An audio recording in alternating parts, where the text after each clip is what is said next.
Méditation du 9 août. Quel est l'ordre de marche? Car c'est Dieu qui opère en vous le vouloir et le faire selon son bon plaisir. Philippiens 2, verset 13. Paul insiste sur le fait que c'est par la grâce que nous sommes sauvés, par le moyen de la foi. Et cela ne vient pas de nous, c'est le don de Dieu. Éphésiens 2, verset 8. Ce travail du salut, avec crainte et tremblement, Philippiens 2, verset 12, ne contredit en rien la prédication de Paul.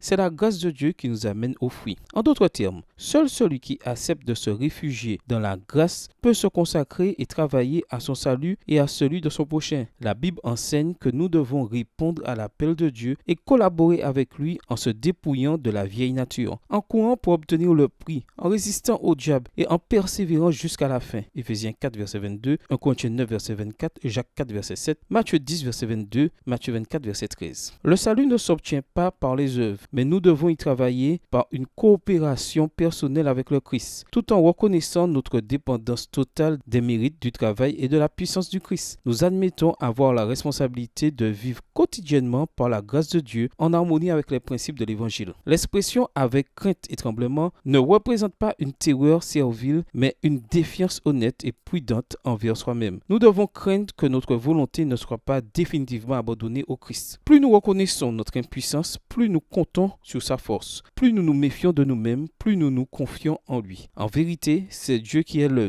L'apôtre souligne que la puissance du salut vient de Dieu et qu'il travaille en nous pour accomplir son dessein. Et cela se produit aussi bien dans le vouloir. C'est-à-dire dans le stimulus initial, le désir ou la détermination, que dans le faire, c'est-à-dire dans le pouvoir de mettre notre décision à exécution. Le vouloir place nos pieds qui s'étaient éloignés du chemin sur le droit chemin. Nos chevilles engourdies par le péché sont réveillées et affermies. Dans le faire, nos pieds avancent vers le but, sur le bon chemin, dans la bonne direction et à la bonne vitesse. L'histoire raconte que le duc de Wellington fut un jour interrogé sur le pourcentage de possibilités de succès dans l'effort missionnaire entrepris parmi les païens. Il a répondu ceci: « Messieurs, quel est votre ordre de marche? La question n'est pas de savoir si vous réussirez. Si je lis bien, l'ordre qui vous a été donné est celui-ci. Allez dans le monde entier et prêchez l'évangile à toute créature. Messieurs, il ne vous reste qu'à obéir. » Extrait du livre Le Ministère évangélique, section 4, page 109. L'ordre de marche est fort et clair, tant pour notre propre salut que pour le salut de nos semblables. Bonne journée à vous et que le Seigneur vous bénisse.